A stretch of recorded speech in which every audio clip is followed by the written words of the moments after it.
Every piece of furniture, every book it contained had been chosen to please him. He liked the golden brown of the walls, the warm colors in the Persian rugs, the soft depth of the cushioned chairs. He liked, too, the flamboyant red lilies beneath the little Chippendale mirror. After 20 years of happiness, of comradeship, of mutual dependence, after all that marriage could mean to two equal spirits, was there nothing left except ashes? Could 20 years of happiness be destroyed in an afternoon, in an hour? Stopping abruptly, with a jerk which ran like a spasm through her slender finger, she gazed with hard, searching eyes over the red lilies into the mirror. The grave beauty of her face, a beauty less of flesh than of spirit, floated there in the shadows like a flower in a pond. I am younger than he is by a year, she thought, and yet he can begin all over again to love, while a new love for me would be desecration. There was the sound of his step on the stair. An instant later his hand fell on the door and he entered the room. Stooping swiftly, she picked up the letter from the rug and hid it in her bosom. Then, turning toward him, she received his kiss with a smile. "I didn't wait lunch for you," she said. "I got it at the club." After kissing her cheek, he moved to the fire and stood warming his hands. "Beastly day. No chance of golf, so I've arranged to see that man from Washington. You won't get out, I suppose?" She shook her head. "No, I shan't get out."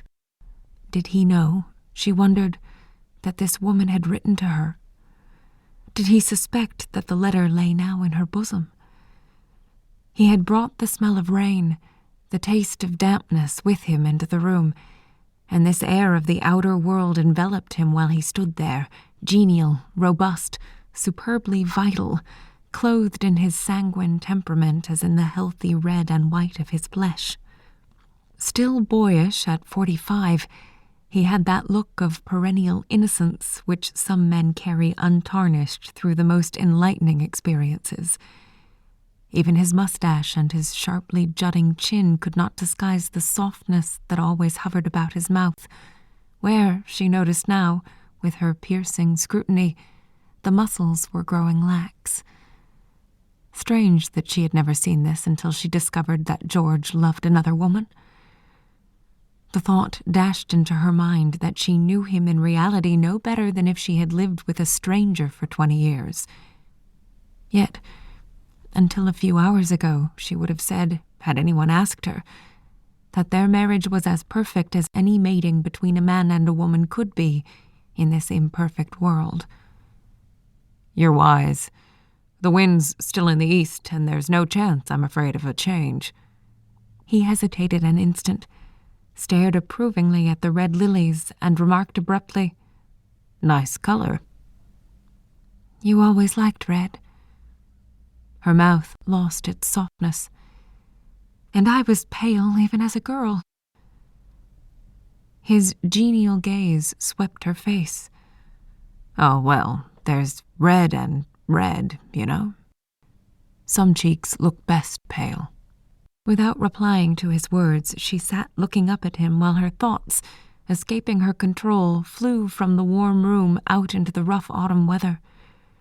It was as if she felt the beating of the rain in her soul, as if she were torn from her security and whirled downward and onward in the violence of the storm. On the surface of her life, nothing had changed.